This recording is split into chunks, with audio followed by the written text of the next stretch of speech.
వినీల్ ఉన్నాడు. అసలు వినీల్ అసలు ఏం జరిగింది?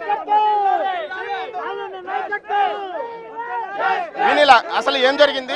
ఘటన ఎలా జరిగింది? ఓకే సార్ పెట్టండి. ఈరోజు మహిళా యూనివర్సిటీకి స్ట్రాంగ్ రూము 3:30కి అపాయింట్మెంట్ ఉండింది నాన్నగారికి.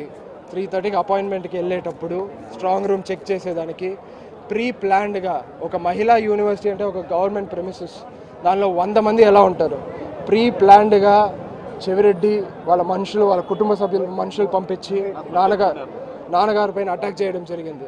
బాటిళ్ళు, కత్తులు, సుత్తులు, సమ్మెట, బియర్ బాటిల్, పెట్రోల్ బాంబులు అటాక్ చేయడం జరిగింది. మా గన్మ్యాన్ని పగలగొట్టినారు, తల పగలగొట్టినారు. మేము 5 మంది, మీరు 100 మంది ప్రీ ప్లాన్డ్గా చేశారు. ఈరోజు మీ టైం అనుకోవచ్చు, ఓడిపోతానమా, ఇంకో 25 రోజులు ఉంది కాబట్టి జీర్ణించుకోలేకుండా చేసుకున్నారు. మేమేం చేయట్లేదు, మేమేం డిమాండ్ లేదు, అయిపోయింది డిమాండ్. పోలీసులు కూడా మాకు సాయం. మీ ఫాదర్ యొక్క ఆరోగ్య పరిస్థితి ఎలా ఉంది? ఏదైనా ఇబ్బందికరమైన పరిణామం? ఇక్కడంతా లెఫ్ట్ హ్యాండ్ అంతా గాయాలైందండి. ఇప్పుడు హాస్పిటల్కి వెళ్ళారు, హాస్పిటల్ అడ్మిట్ అయ్యారు. నేను ఇప్పుడు హాస్పిటల్ బయలుదేరాను. పరిస్థితి గన్మ్యాన్ తీవ్ర గాయాలు, గన్మ్యాన్ తీవ్ర గాయాలు, హాస్పిటల్ అడ్మిట్ అయినారు. మా గన్మ్యాన్ లేకపోయి ఉంటే పరిస్థితి ఇంకా దారుణంగా ఉండేదేమో నాన్నగారికి. అంటే మోహిత్ రెడ్డి వాళ్ళు ఇక్కడే ఉన్నారా, వెళ్ళిపోయారా? పోలీసులు తప్పించారు. మోహిత్ వాళ్ళు పక్కనే ఉన్నారండి.